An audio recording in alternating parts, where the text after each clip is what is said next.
notre invitation pour cette première entretien, cette première rencontre de notre série. Alors Benoît, vous le connaissez peut-être. Pour ceux qui ne le connaissent pas, il est le président et propriétaire de la firme PGF Consultant à Ottawa. Il possède une vaste expérience dans le domaine de la planification stratégique, de l'animation et du développement des capacités, et notamment dans le domaine du leadership et au sein de divers secteurs publics, que ce soit l'éducation, de la santé, le secteur du gouvernement, et autant au Canada qu'à l'international. Donc, une très riche expérience et nous sommes absolument heureux et honorés de l'accueillir aujourd'hui et de discuter de ses perspectives sur l'expérience d'être un leader dans un monde plein d'inconnus qui est particulièrement d'actualité. Alors, merci Benoît. Je vais commencer par vraiment vous dire que dans le sein de l'idée de leadership face à l'inconnu, c'est incontournable de mentionner la situation du SARS-CoV et de tous les changements qu'elle a amenés au cours de l'année, même des 15 derniers mois. Alors, je voudrais commencer par vous demander quels phénomènes notables vous avez observés dans le cadre de votre travail en accompagnement stratégique. Merci. Bonjour tout le monde. Quel plaisir de vous retrouver. Salut Roxane, quel plaisir de te voir, Hanan. Écoutez, c'est vraiment un privilège d'être votre première invité. Puis, je ne sais pas si je suis un leader, mais je me considère comme un accompagnateur d'organisation. Puis, c'est un privilège que vous nous offriez cette tribune, je pense, pour réfléchir collectivement. Parce que juste en regardant l'écran, je vois plein de leaders d'organisation que j'ai eu le plaisir d'accompagner ou que j'accompagne en ce moment. Et puis, je pense que la période de la dernière année nous offre un champ énorme de réflexion. Puis qui de mieux pour ça que l'Université Saint-Paul et puis son école de transformation en leadership pour nous proposer ces réflexions-là. Alors, moi, je vous offre des pistes un peu de réflexion que j'ai constatées dans la dernière année. C'est étrange, comme je le dis à Bianca, parce que l'année dernière, l'Université Saint-Paul lançait une série de réflexions et des groupes de co-développement pour des leaders. Et ça fait déjà 1 an. Et à ce moment-là, ça avait fait tellement de bien, je pense, pour celles et ceux qui s'étaient joints à la démarche.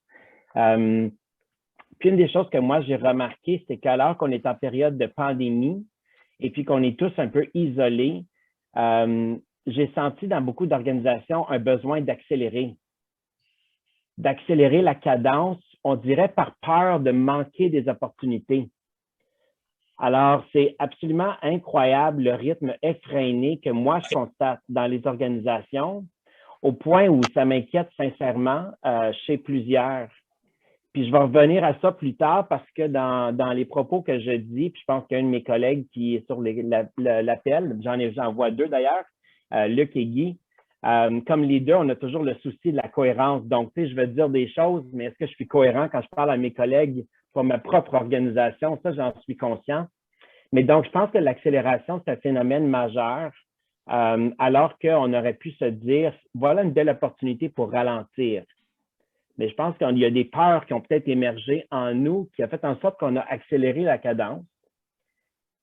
Je pense que c'est une période aussi où à la fois, on a été tellement connectés par des rencontres comme celle-ci, puis en même temps, on a pu aussi vivre le sentiment, des fois un peu paradoxal, de se sentir seul et isolé. Alors que la technologie est absolument incroyable. Imagine si la pandémie avait frappé il y a 30 ans. Je veux dire, on a eu des conférences téléphoniques à n'en plus finir, mais là, on peut se voir. Donc, ça aussi, c'est quand même assez majeur comme phénomène. Je pense qu'on a voulu aussi beaucoup tenter de réinventer. J'écoutais une conférence que, j'ai un blanc de mémoire, là, mais la journaliste québécoise, son nom va me revenir, puis elle disait, Diane Bérard, puis elle disait qu'une des grandes violences qui a été faite dans beaucoup d'organisations, c'est l'utilisation de l'expression « il faut tout réinventer ». Et ça, c'est violent dans le sens, si vous permettez l'expression, dans le sens que ça veut comme dire que si ce qu'on faisait auparavant, c'était pas très bon, puis que là, il faut tout réinventer parce qu'on est en pandémie. Mais je pense que ça cause du dommage, puis est-ce qu'il faut s'adapter, puis est-ce qu'il faut apporter des modifications à comment on travaille en équipe, on livre des services, bien sûr. Et je sais qu'en regardant autour de l'écran, tellement de personnes d'entre vous ont fait partie de ces transformations-là, et tant mieux. Mais l'urgence de réinventer, ça a peut-être été un peu violent dans certains milieux. Puis finalement, je pense que un autre phénomène, en tout cas, que moi, j'ai constaté, c'est le courage qu'on a eu dans beaucoup de milieux de parler un peu plus de nous, comment on va comme personne. Et pas juste au niveau de la santé de l'organisation, mais des personnes, parce que je pense que plusieurs d'entre nous ont frôlé, évidemment, des périodes difficiles en termes de santé mentale, d'anxiété et de beaucoup de phénomènes qu'on peut nommer qui, je pense, évoluaient en termes de tabous, mais qui demeurent quand même assez parfois difficiles à nommer, puis que les équipes, je pense, arrivent mieux sur lesquels réfléchir. Donc, ça, c'est peut-être quelques phénomènes que je voudrais mentionner pour commencer, Cécile. Merci. J'ai entendu, j'aime beaucoup l'idée on a accéléré la cadence au lieu de ralentir, et on a toujours peut-être encore une invitation à ralentir. Et ça m'évoque le fait que peut-être c'est l'invitation à se poser la question de nos véritables besoins. Et peut-être on accumule beaucoup de quantité, mais on oublie la qualité dans le rapport humain. Est-ce que face à tout cela, notamment le besoin de peut-être se poser vraiment la question, est-ce que je vais bien? Est-ce que tu vas bien? Est-ce que nous allons bien? Ça replace peut-être un peu les enjeux de la façon dont on gère nos entreprises, de la façon dont on gère nos vies, de la façon dont on gère nos rapports sociaux et nos attentes. Est-ce que vous pourriez nous en dire un peu plus sur ce que vous voyez peut-être émerger comme étant un questionnement vers nos besoins réels par rapport aux besoins que l'on croit être impératifs? Oui, je pense que la question des besoins, elle est complexe parce que avant même la pandémie, et ça dure encore, l'être humain a quand même des besoins fondamentaux. Des besoins d'être aimé, d'être écouté, d'être entendu, d'être reconnu. Et puis, ça rend jusqu'à un certain point le rôle de leader d'organisation un peu plus complexe sur ce plan-là, parce que quand on a une équipe avec qui on travaille, il faut un peu réinventer les façons dont on prend le pouls de comment se portent les membres de nos équipes. Et puis, donc, je pense que d'ouvrir le dialogue sur, je pense, nos propres besoins, premièrement, de les connaître et de les reconnaître, c'est probablement une première étape très importante, avec beaucoup d'humilité. Parce que comme leader, si on veut être celui qui continue à porter la cadence effrénée que l'on a, donc il y a un certain besoin qu'on a peut-être à rencontrer sur l'urgence de ne pas décevoir, l'urgence de livrer à la hauteur des attentes de nos conseils d'administration, de nos bailleurs de fonds et autres, etc. Alors, je pense que le premier rendez-vous, c'est avec nous-mêmes, puis ensuite, c'est de trouver les portes d'entrée avec nos équipes pour réfléchir à comment on prend soin de nos besoins d'équipe, comment on peut, dans ce contexte-ci, étant donné les circonstances, innover, trouver des moyens par lesquels on est capable de prendre soin de nous.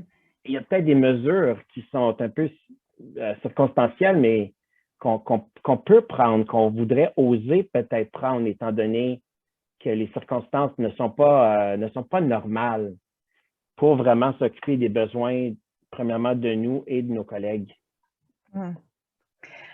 Et ces circonstances pas normales, c'est un peu quelque part la façon dont on définit l'inconnu. L'inconnu comme quelque chose qui pourtant fait partie de la vie, fait partie de la vie de tous les jours, mais en même temps, certainement dans ce contexte récent, a créé un sentiment d'inconfort, un sentiment de peur, un sentiment de crainte. Alors, est-ce qu'il y a différentes façons d'appréhender l'inconnu? Quelque part, de quel inconnu parle-t-on? Est-ce qu'on parle du futur? Est-ce qu'on parle de l'inconnu par rapport à nos propres réactions face à ces incertitudes, aux choses qu'on ne peut pas contrôler?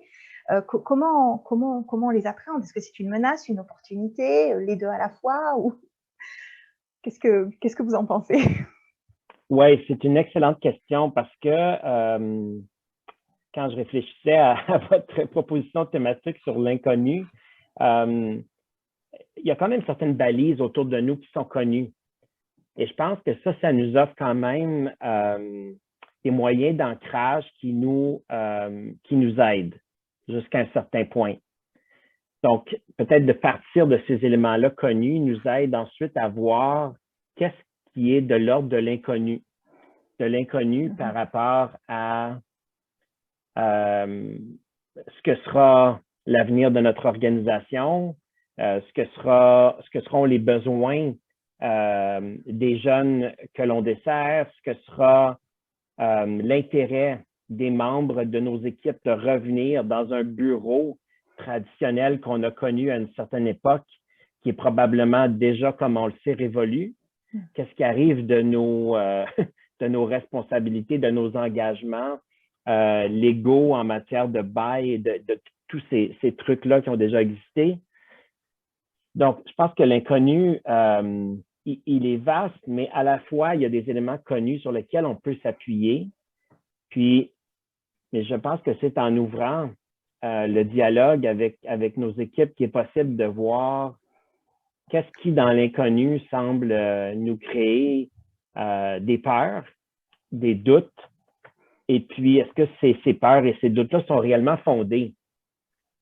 Et puis, c'est juste dans quelle mesure est-ce qu'on doit réellement dépenser beaucoup d'énergie pour tenter de se faire des scénarios qui possiblement ne se matérialiseront pas. Alors, je pense que c'est d'essayer de gérer les dépenses d'énergie qui pourraient être déployées de façon exponentielle pour essayer de développer tous les scénarios. Puis on sait qu'il y a des milieux, bien sûr, les milieux de la santé ou autres, où on est dans les normes et où on est dans la gestion de risques et autres, et que tous ces éléments-là sont très importants. Je ne veux pas les dénigrer, mais que de se ramener à ce qui est possible de gérer peut peut-être à la fois nous calmer jusqu'à un certain point. Et on peut très vite partir dans un phénomène, comme on l'a vu, de quelque part d'anxiété qui est sans fin, parce que si on a un modèle quelque part, on se sent déjà traumatisé parce que pour tout un tas de raisons, quelles qu'elles soient, et on peut même parler l'idée de deuil parfois d'un certain modèle, d'un certain mode de vie, d'un certain mode de fonctionnement dans son organisation, dans son travail, et que cette identité, cette structure est totalement chamboulée. Il y a tout un processus de reprogrammation presque mental, mais aussi émotionnel. Qu'est-ce que vous pensez qu'un leader peut faire, on va dire, pour essayer d'accompagner ce processus qui, on va dire, va prendre du temps, parce qu'on ne sait même pas concrètement à quoi ça va ressembler et combien de temps on va prendre à pouvoir se reconstruire sur un autre mode qui fait en réponse à nos besoins. Bien, je pense que c'est vraiment d'essayer de comprendre pour nous de quoi aura l'air le succès pour notre organisation et puis son avenir dans la prochaine année. Puis, qu'est-ce qu'on projette sur l'organisation et sur nos équipes comme pression? Et quels sont peut-être jusqu'à un certain point, il y a peut-être des vieux modèles mentaux qu'on a en nous qui sont axés sur la performance, la réussite et les attentes qu'on peut tenter de mieux comprendre et effectivement de voir effectivement pour quelles raisons on est encore, je dirais, très tourné vers peut-être des vieux modèles mentaux qui ne nous sont plus utiles. Des modèles mentaux dans le sens de réussite associée à une performance financière, disons, ou autre. Donc, je pense qu'encore là, je reviens peut-être sans tourner toujours sur ça, mais c'est vraiment, je pense, un travail sur soi, j'ai l'impression. Oui, c'est un bon point de départ. C'est un gros point de départ, mais un bon point de départ. Vous avez mentionné justement qu'il y a des différences de fonctionnement et de culture dans différents secteurs. Le secteur de la santé, par exemple, a une structure déjà de gestion du risque parce que ça fait partie de leur quotidien. Et ça a peut-être été très différent au niveau du secteur de l'éducation. On en sait quelque chose dans une université où on a dû réapprendre à enseigner à distance sur un modèle qui parfois mettait vraiment l'humain et le contact présentiel en personne au centre de nos aspirations et de notre offre de services. Il y a pu y avoir certainement un bouleversement, je pense, au niveau du mode de gouvernement, que ce soit local, régional ou fédéral. Qu'est-ce que vous avez observé peut-être dans ces différences? Si vous avez observé des différences dans l'impact de ces changements et de cet inconnu et de ces inconnus dans les différents secteurs avec lesquels vous travaillez? Et je dirais que c'est encore en effervescence. Donc, mes constats sont loin d'être terminés. J'ai eu le privilège de travailler beaucoup avec des organismes du secteur de l'éducation dans la dernière année, que ce soit au niveau primaire, secondaire, les acteurs du post-secondaire également qui vivent, je dirais, des tremblements de terre depuis les derniers mois. Je pense qu'il y a eu des efforts énormes dans la dernière année pour tout simplement essayer de maintenir un certain consensus sur ce qui a déjà existé comme système pendant des années. Mm. Et il y a eu je dirais, des conditions externes, celles de décisions gouvernementales qui ont fait en sorte qu'il y a des transformations, puis je pense que je peux dire des tensions, de la souffrance qui a été causée par ça et qui continue à complètement chambouler ce milieu. C'était déjà le cas aussi dans le milieu de la santé. Si on pense à la réorganisation systémique qui s'était engagée en Ontario, qui est loin d'être complétée, puis qui ensuite est un peu mis de côté pour l'instant, étant donné l'impact majeur de la pandémie. Donc, mais je pense qu'effectivement, les impacts sont donc encore plus accélérés. Alors, je sens que à la fois dans tous ces secteurs, que ce soit au niveau communautaire également, les organismes qui offrent des services de santé mentale, des services de garde ou autres, ont connu eux aussi un peu les mêmes phénomènes que je décrirais d'accélération, de pression pour se réinventer, d'enjeux de connexion des équipes. Alors, le leadership de l'ensemble de toutes ces équipes de gestion, de toutes ces organisations-là est mis à rude épreuve, je pense. Et puis, donc, je n'ai pas explicitement constaté de grandes distinctions entre les secteurs, mais certainement que les contextes sont quand même assez différents. Mm-hmm. Oui, j'ai entendu qu'il y a l'histoire quelque part et l'historique de chaque secteur joue un rôle, y compris, je pense, au niveau de chaque organisation, de son vécu, ce qui est un peu en adéquation avec le point qu'on a parlé un peu auparavant sur l'idée de se retourner vers ce qu'on connaît pour pouvoir, parce qu'au moins, on a un point de départ pour lequel développer une stratégie en réponse aux besoins du moment. Mais si je pousse un peu la question et de manière peut-être un peu provocatrice, est-ce que c'est le rôle du leader d'imaginer ce qui est inimaginable pour que justement on se réinvente d'une manière qui réponde aux choses qui peuvent arriver et qu'on ne va pas pouvoir prévoir? Est-ce que dans quelle mesure peut-on imaginer l'inimaginable pour ne pas justement être pris au dépourvu et vivre, on va dire, des crises et des transitions ou des transformations d'une manière qui peut être très traumatisante? Je pense que ça, c'est l'ego du leader qui aimerait penser comme ça. Que comme leader, on aurait à fournir toutes les réponses et avoir imaginé tous les scénarios. Et si, comme leader, on accepte tout simplement que notre première responsabilité, c'est d'être présent, c'est d'être à l'écoute et d'être tellement à l'écoute qu'on peut sentir venir certaines de ces transformations, de ces besoins. Mais moi-même, je suis le premier aussi à penser que c'est à moi à tout anticiper, à tout imaginer, à créer des sous-groupes pour parler de telle stratégie ou autre. Alors, tu sais, là, je vais avoir un défi de cohérence quand je vais retourner voir mes collègues. mais je pense que c'est d'en mettre trop. Puis je pense qu'on porte collectivement cette responsabilité-là si on veut imaginer potentiellement des scénarios. Ça peut être intéressant de façon co-créative. Je pense qu'il y a des approches intéressantes pour y réfléchir, mais si on était capable, comme le dit Serge Marquis, de calmer un peu Pansouillard, et puis c'est ce qui nous permettrait peut-être d'être plus à l'écoute réellement des besoins de nos collègues.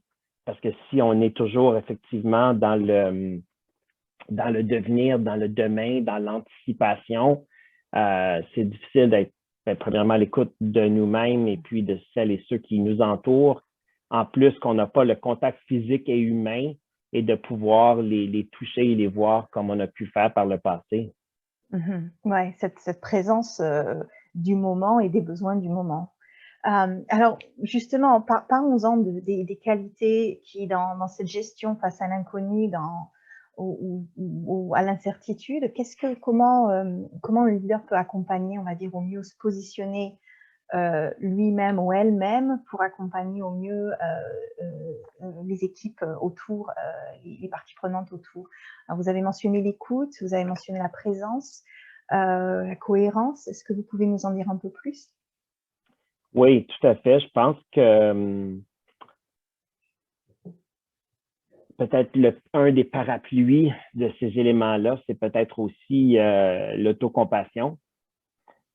Parce qu'effectivement, comme leader, on est aussi assujetti à toutes les pressions et ou réalités de notre milieu. Alors, je pense que on a beau vouloir porter le flambeau, le drapeau, d'être devant et d'être bien fier et en belle posture, mais nous aussi, parfois, on peut être fatigué, dérangé, épuisé, ébranlé, et on a bien droit aussi. Donc, je pense que de commencer par une certaine autocompassion, il me semble essentiel. Parce qu'ensuite, quand on parle d'écoute, bon, c'est donc cette écoute de soi. Il y a plein de pratiques qui nous sont accessibles pour ça. Chacun y trouve ses stratégies en termes de méditation, de marche, de musique, de moments pour trouver, comme l'expression du merveilleux livre, Finding the Space to Lead. Parfois, c'est des toutes petites pratiques, mais qui nous donnent ce temps-là d'écoute. Mais je pense que vraiment, le plus grand défi pour nous, comme leaders d'organisation, c'est la cohérence. Parce qu'entre les paroles qu'on prononce, puis ensuite les actions et comment on dirige et les attentes qu'on a envers nous-mêmes et ensuite envers nos équipes. En tout cas, moi, je constate constamment mes incohérences et puis je les accueille. J'arrive même à en rire un peu des fois. mais je sais que c'est un défi parce que moi aussi, j'ai en moi cette peur de ne pas manquer une opportunité, de ne pas être à la hauteur ou être là pour écouter. Donc, je pense que comme leader, tous ces éléments-là me semblent d'autant plus importants en période actuelle, disons. Et est-ce que c'est peut-être un peu plus difficile de le faire parce qu'on est dans un monde virtuel? Parce que quelque part, l'autocompassion et la compassion, on va dire, l'écoute, joue beaucoup sur la présence physique, et dans une organisation, certainement, ça se traduit, ça transpire par la culture. Et une culture que l'on crée aussi par le milieu physique, les opportunités de rencontre, les opportunités de dialogue en dehors on va dire, du cadre strict du travail. Est-ce que c'est possible d'apprendre, d'anticiper une autre façon de le faire, de mettre en pratique dans un futur qui va être quelque part beaucoup plus déconnecté, beaucoup plus physiquement absent que ce qu'on a connu par le passé? Ben, c'est une excellente question. Je pense qu'on a sans doute les réserves créatives, oui, pour imaginer. Mais je pense qu'il y a une dimension culturelle aussi, en tout cas pour moi comme francophone, pour plusieurs d'entre nous, qui apprécions la présence, l'échange, le dialogue. Et puis, je pense que ça donne des opportunités d'ouverture et de communication. Parce que la communication, on le sait tous, elle est d'abord et avant tout physique et autres avant d'être verbale. Et ces dimensions-là ne sont pas évidentes à l'écran. Donc, c'est une bonne question que vous posez. Je vais devoir y réfléchir, mais il y a peut-être des gens plus sages à l'écran qui auraient des pistes à partager sur ça. Mais j'aime beaucoup l'idée, c'est quelque part, c'est utiliser nos capacités créatrices, créatives, et quelque part dans l'échange de nos besoins. On en vient, je pense, à ce que vous avez dit au départ, se poser la question sur de quoi avons-nous besoin là, et quels sont les besoins qu'on connaît, parce que ça ne peut qu'être au centre de toutes les stratégies qu'on va développer, je suppose. Tout à fait, absolument. Mais justement, en parlant de stratégie, est-ce que vous avez noté, enfin, c'est un peu un paradoxe, cette cadence qui s'est accélérée, alors qu'on se dirait que on ne sait pas quand est-ce qu'on va rouvrir l'économie, on ne sait pas quand on va rouvrir la société, on ne sait pas exactement, enfin, il y a eu ces ouvertures qui se sont refermées, confinement, reconfinement, déconfinement. Est-ce qu'il est toujours possible de faire des plans, pas simplement à court terme, vous avez mentionné, on va dire aussi, voire presque, on va dire, d'année à année, de mois à mois, mais est-ce qu'il est même possible de continuer une planification stratégique et aspirationnelle, une vision dans 4, 5, 6 ans, 10 ans de ce que l'on a envie de pouvoir construire, parce que en dehors de la pandémie, quelque part, les enjeux environnementaux, les enjeux sociaux, les enjeux de diversité et d'équité restent. Et même si ça a été un peu oblitéré par rapport aux besoins des 15 derniers mois et de la situation du Covid, il y a toujours ce besoin quelque part de prêter attention à ces enjeux. Alors, comment peut-on continuer de se développer en tant qu'organisation et face aux enjeux sociaux? Moi, j'ai constaté presque avec émerveillement, je ne sais pas si émerveillement c'est le bon mot, mais l'élan quand même incroyable de nombreuses organisations à continuer à mettre en œuvre leur feuille de route, plan stratégique ou quoi que ce soit, leur priorité organisationnelle, malgré toutes les circonstances qui existaient. Et même plusieurs de vouloir amorcer une réflexion sur l'avenir. Je pense que le piège, bien sûr, sur lequel il faut être très conscient, c'est les tendances des circonstances actuelles qui peuvent sembler encore plus imposantes qu'elles l'auraient peut-être été si l'exercice avait été fait dans une période hors pandémie. Donc, je pense que pour moi, je pense que c'est l'un des défis. Je pense également que la proximité physique que nous permettait autrefois, certains exercices de réflexion en personne, des retraites et autres, avec des blocs conséquents de temps de réflexion, qui existent vraiment plus tout à fait aujourd'hui ou qui se font, mais de façon formidable et créative en bloc de 2 heures ou de 3 heures ou par toutes sortes d'autres mécanismes, sont intéressants, mais n'offrent pas tout à fait, je trouve, la même qualité d'échange et de dialogue qu'on a peut-être connu. Puis, je pense que, en anglais, on dirait « the jury's still out », parce que je pense que les processus actuels donnent quand même des résultats intéressants, mais je pense qu'il est très important de tenir en compte qu'effectivement, la dimension des préoccupations sur les tendances, soit numériques, informatiques, web et autres, sont peut-être disproportionnelles de ce qui aurait pu être. Alors, je trouve ça intéressant de voir la cadence continue des organisations à vouloir à planifier, réfléchir. Les modes sont intéressants aussi, mais je pense que je serais,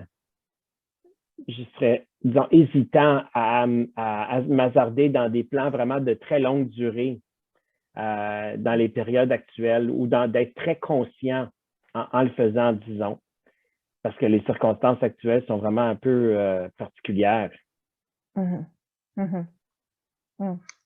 Oui, je pense qu'on peut tous se positionner par rapport à ça. J'entends qu'il y a quelque part un besoin, et ça va rester, c'était déjà entamé, mais ça va peut-être devenir de plus en plus important, d'être sûr de collaborer d'une manière, on va dire, démocratique et participative, où chacun a la capacité de faire entendre sa voix.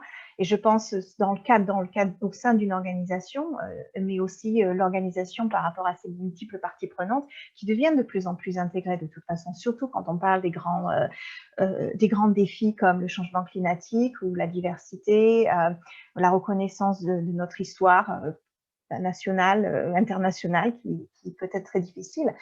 Est-ce que, encore une fois, c'est ce qu'on a appris de ces 15 derniers mois, de notre capacité d'adaptation et notre incertitude face à notre adaptation, est-ce que ça ouvre plus de portes à une discussion, une participation démocratique, ou est-ce que vous pensez que quelque part, encore une fois, the jury's out sur est-ce qu'on en est arrivé à ça? Non, je pense que clairement, ça ouvre des portes exceptionnelles de collaboration, de dialogue, d'ouverture. J'ai vu des organismes mener des consultations dont on n'aurait jamais imaginé le format il n'y a pas très longtemps. Et puis, maintenant, qui osent tenter je dirais, des rencontres de consultation, des dialogues, des réflexions, de cette façon-ci ou autre qu'on n'aurait jamais imaginé par le passé. Alors, je pense que ça, c'est absolument, je dirais, emballant. Puis je pense qu'en même temps qu'on a vécu cette année de pandémie, on s'en souviendra que je dirais que le sol est en train de complètement bouger puis évoluer sur les questions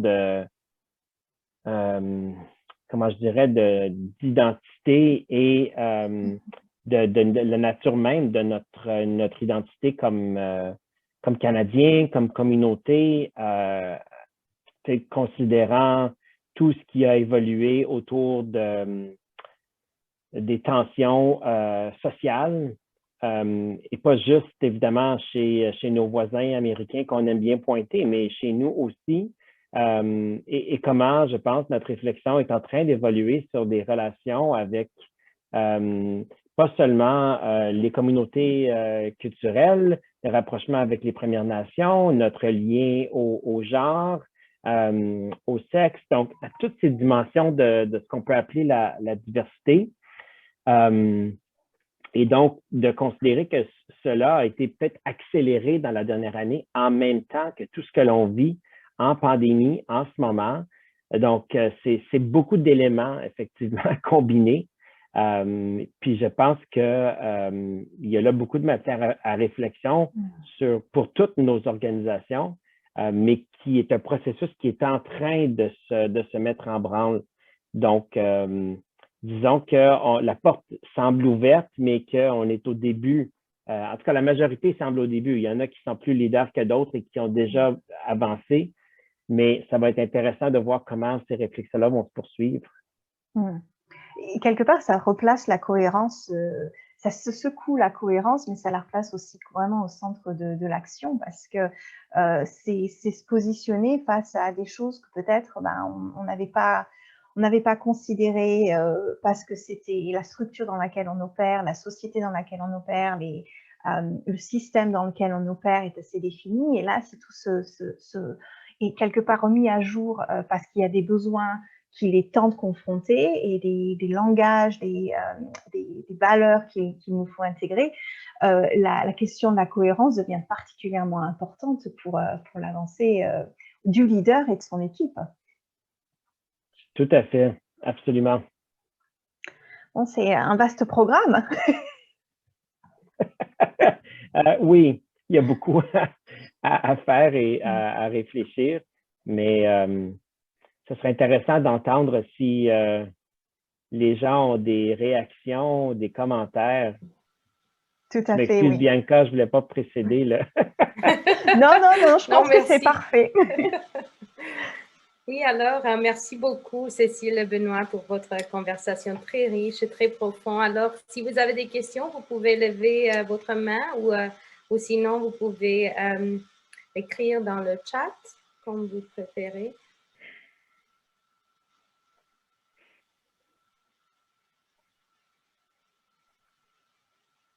Oui, José? Bonjour tout le monde. J'en profite, Benoît, pour te poser une question.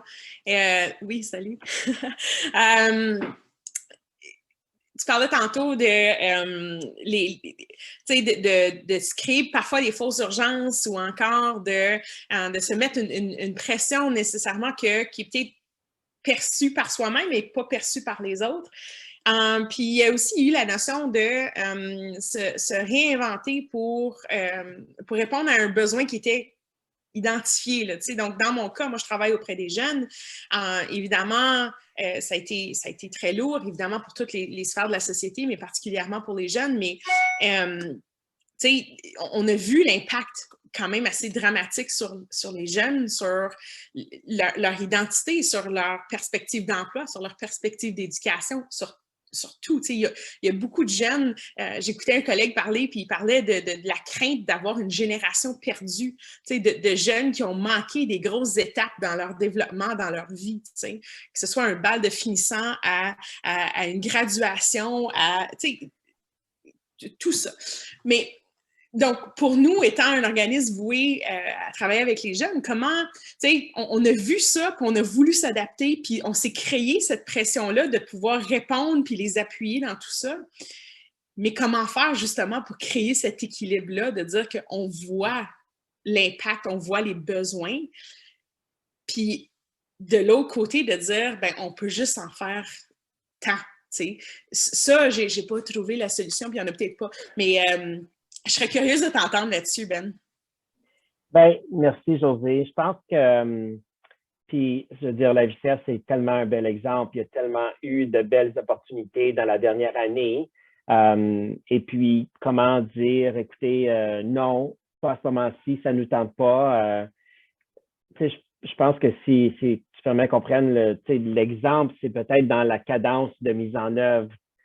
Puis je te connais, je sais que tu as en toi beaucoup de bienveillance, mais et effectivement, je pense que c'est peut-être dans la façon dont ça se déroule et ça se développe avec les équipes, avec le réseau des membres, etc., qu'on peut trouver des cadences qui sont effectivement peut-être plus gérables et réalistes pour bien s'occuper de nous et de comment ce qu'on est en train de mettre en place va pouvoir prendre racine de façon plus réaliste. Donc, c'était plus sur la façon et l'approche, mais je comprends que ce serait difficile pour un organisme, puis ça peut être le cas pour n'importe quel organisme, de décliner une offre qui vient de l'externe et qui semble être formidable pour nos membres.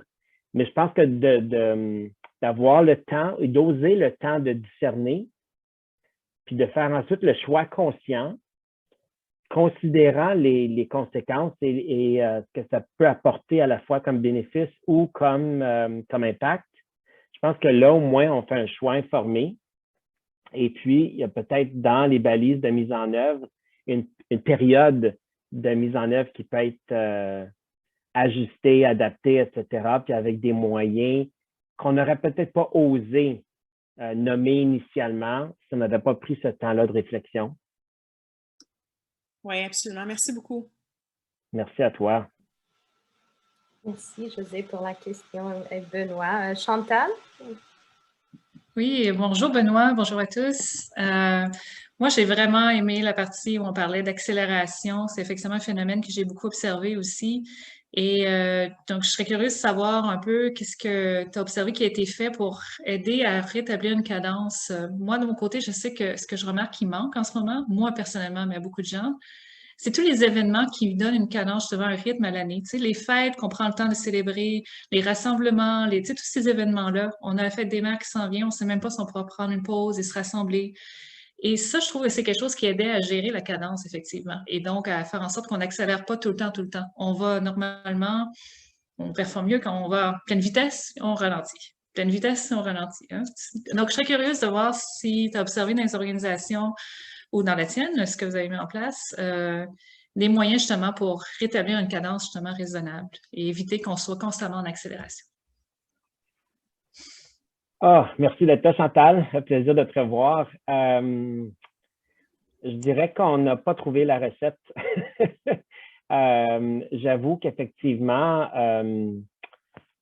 je pense que comme être humain, on est toujours... en tout cas, moi, je sens que d'avoir des rituels dans l'année qui sont des moments où on marque un ralentissement.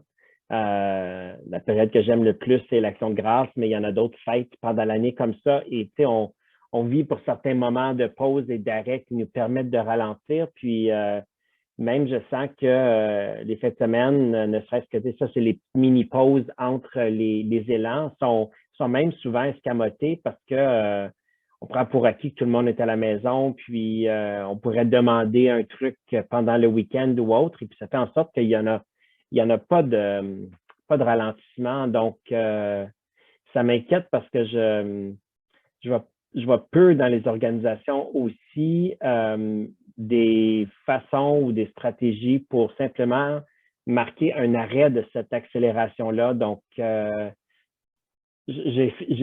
que je constate, c'est l'accélération continue. Puis effectivement, ton point est très bon, Chantal. Je ne vois pas encore des mécanismes de frein.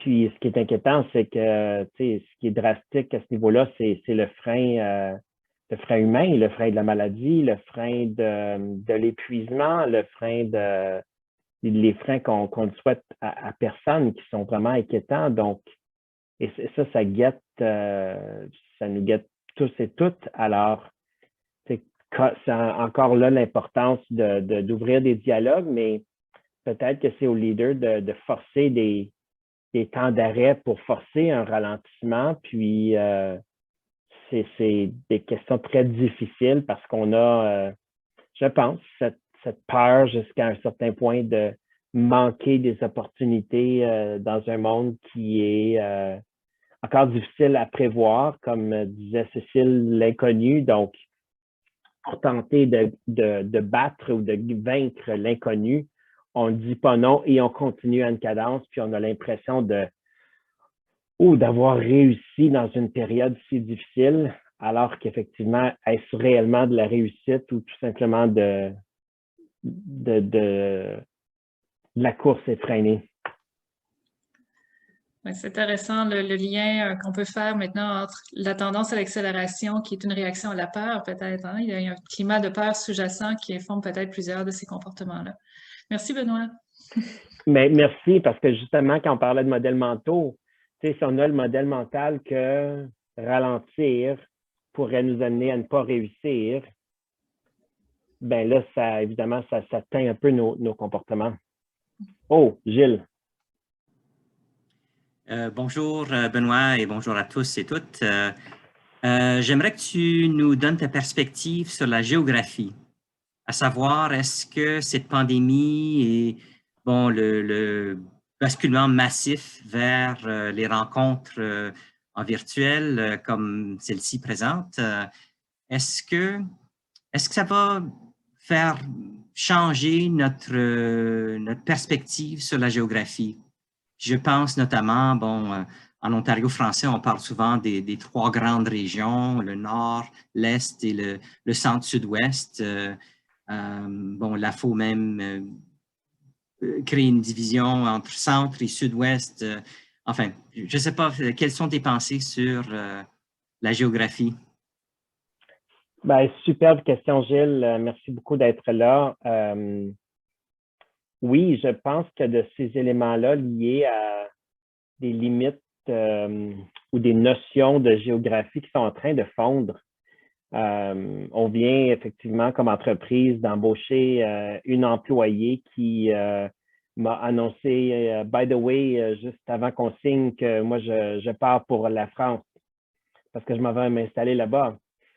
Puis, ma réaction, ça a été, ah ben fantastique, il va juste falloir gérer le décalage horaire. Puis, et je pense que ça devient une opportunité. Pourquoi est-ce qu'effectivement, nos organisations ne pourraient pas embaucher des ressources qui sont complètement ailleurs dans le monde, avoir des membres de CA qui viennent de partout, des employés. Donc, ça bouleverse beaucoup, effectivement, Gilles, ce qu'on avait comme paramètre traditionnel de géographie. Donc, je pense que ça nous incite à revoir nos fameux modèles traditionnels de travail et de fonctionnement, tant pour le mode géographique et emplacement que pour le mode d'espace-temps aussi dans la vie de nos employés. Donc, oui, je pense que ça chamboule nos réflexions géographiques traditionnelles et puis même nos modes de dialogue, de rencontres et autres, et ça l'ouvre beaucoup d'opportunités, bien qu'on n'ait pas ce contact physique-là, mais quelle opportunité, je veux dire, on n'aurait pas pu avoir ce genre d'échange si on avait été tous physiquement à Saint-Paul, par exemple. Donc, oui, je trouve que c'est vraiment un beau point que ça apporte. Merci. Merci beaucoup. Merci, Gilles. Marty? Oui, bonjour. Merci, Benoît. Toujours très intéressant de t'entendre.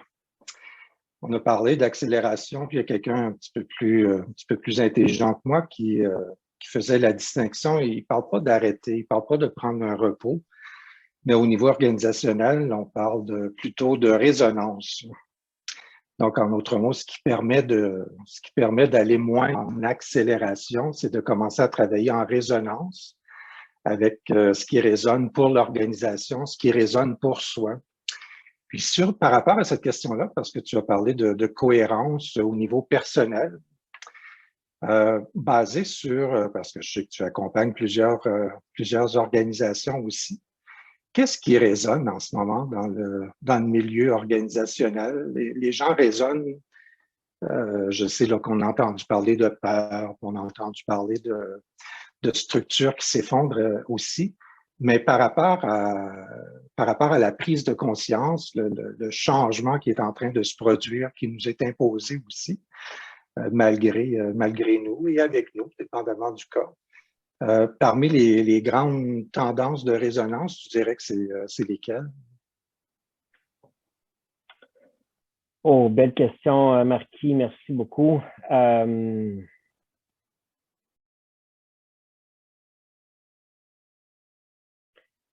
Je dirais que il y a une tendance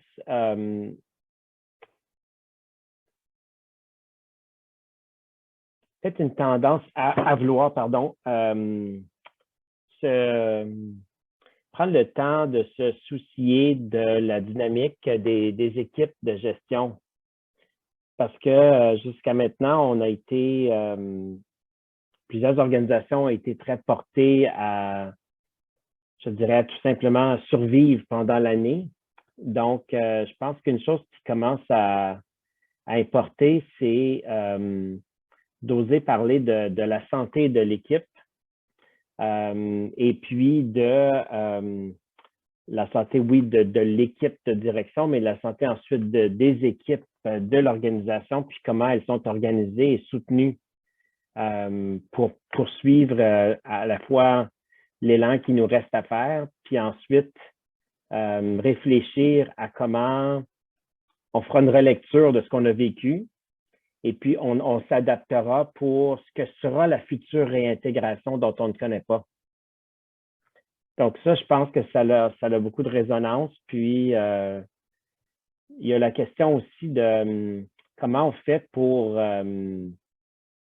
reprendre l'énergie, l'élan qu'on avait avec cette période qui s'étire. Donc, la santé physique, mentale, émotionnelle des membres de l'équipe aussi, je pense que ça aussi, c'est un autre élément qui fait beaucoup résonance que j'entends. Merci, Benoît. Je trouve ça intéressant parce que je sais que c'est une approche de bienveillance que tu pratiques. Puis, on veut être avec toi aussi pour des raisons semblables. Je t'amène sur une autre piste très rapidement parce qu'il y a probablement d'autres gens qui veulent poser des questions. Je t'amène sur la piste de la violence. Bon, moi, je suis un ancien de l'Université Laurentienne qui s'appelle maintenant Laurentian University. Et puis, je trouve ça extrêmement violent, tout ce qui se passe en termes de leadership, en termes de laisser-faire par du gouvernement. On est en train de détruire, créer un précédent, etc., etc. Puis ça se fait vraiment, ça se fait de façon violente. Et on sait qu'il y a quand même beaucoup de violence dans nos organisations aussi, des fois conscientes, des fois inconscientes. Et encore là, dans ce temps de pandémie, de réflexion, d'arrêt et d'accélération, c'est intéressant.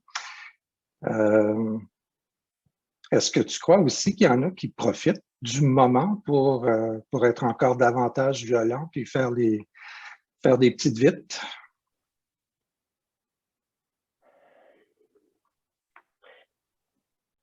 Je ne sais pas si c'est d'en profiter, mais c'est clair qu'il y a, dans la façon dont les choses se sont déroulées, clairement, je dirais, des décisions qui ont été prises avec violence par nos gouvernements.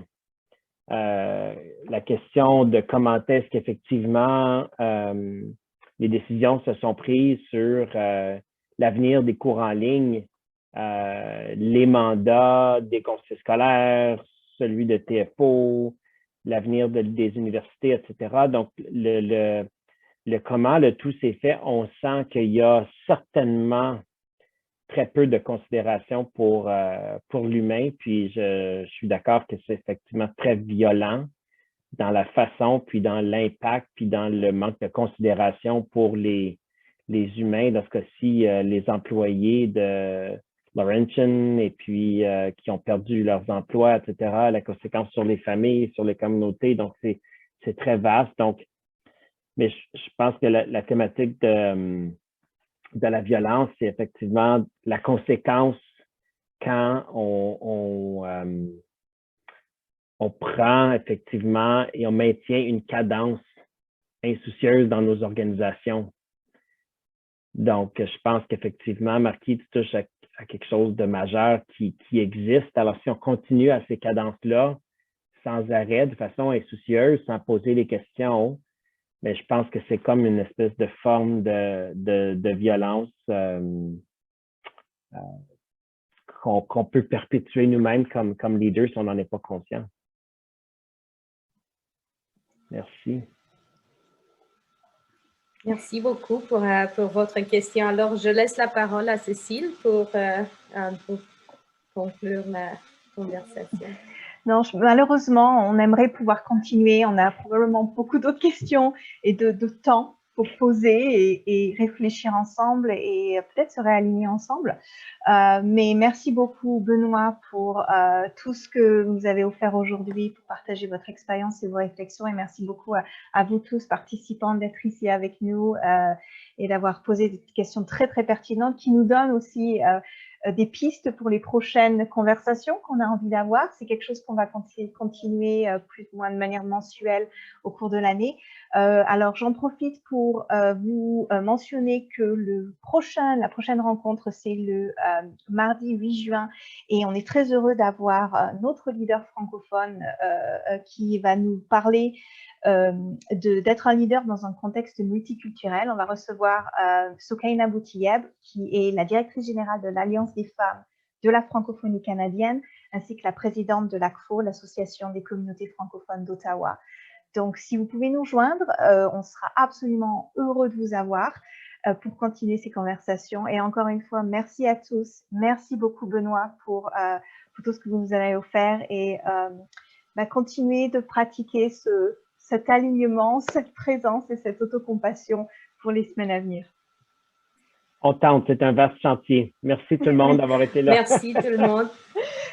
Portez-vous bien. Merci infiniment. Au revoir. Au revoir. Au revoir.